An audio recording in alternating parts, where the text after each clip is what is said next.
Sindhudurg academy engineer doctor होण्याचा राजमार्ग। 10वी नंतर स्टेट बोर्डसह जेईई, नीट, एमएच, सीईटी, नाटासाठी इंटिग्रेटेड बॅच सुरू। हैदराबाद, चेन्नई, मुंबई, कोटा येथील तज्ञ प्राध्यापकांचे मार्गदर्शन। डिजिटल स्मार्ट बोर्डसह एसी क्लासरूम। 6 वर्षांची यशस्वी परंपरा।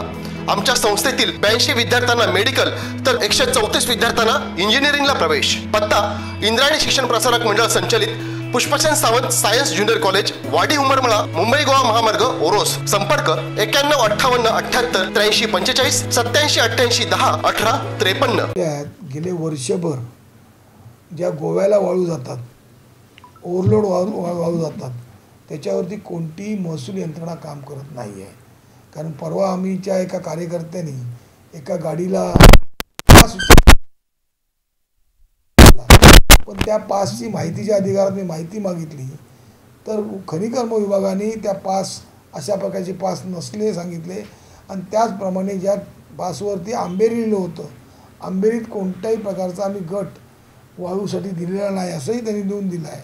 म्हणजेच जिल्ह्यात गेले वर्षभर बोगस पासवरती या वाळू वाहतूक चालू होती, परत जिल्ह्याबाहेर जात होती, राज्याबाहेर जात होती आणि महसूल यंत्रणा मात्र डोळे झाकून गप्प होती।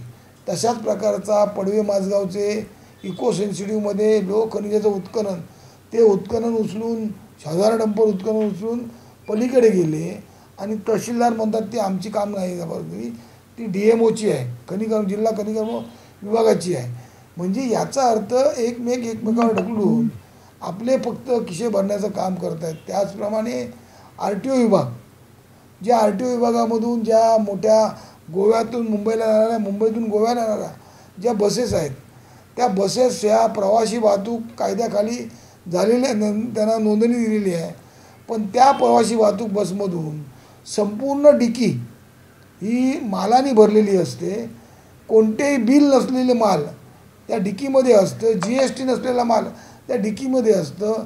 याबाबत GSTच्या कमिशनरला पण आम्ही पत्र दिलेलं आहे की अशा या बसवरती जे विना परवाना, विना GST बिल भरलेल्या बिलाचे माल जे इथे जातात, त्या 2 नंबरच्या दारू वाहतूक होते, काही ठिकाणी आपला गांजा, चरससारखी त्यातून वाहतूक होते, पण RTO विभाग अशावरती कारवाई करत नाही।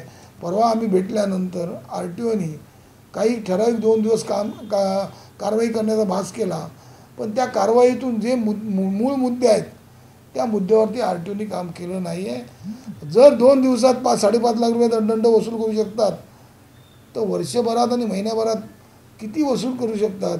पण RTO विभाग शासनाच्या तिजोरीत पैसे भरण्यापेक्षा स्वतःच्या खिशात पैसे भरण्यासाठी हे सर्वजण अधिकारी आहेत, त्याच्यावरती कोणत्याही सत्ताधारी राजकीय पक्षाचा आणि सत्ताधारी पुढाऱ्यांचा आणि असलेल्या मंत्र्यांचा त्याच्यावरती लक्ष नाही आहे। आज या सत्ताधारी सर्व लोक ह्या शासनाला लुटण्याचं काम आणि शासनाला धुपवण्याचं काम जास्त केलं जात आहे आणि म्हणूनच या विरोधात येत्या 27ला अधिवेशन होईल, त्या अधिवेशन काळामध्ये RTO विभागावरती आम्ही मोर्चा, आंदोलन, उग्र आंदोलन करण्याचं आम्ही ठरवलेलं आहे।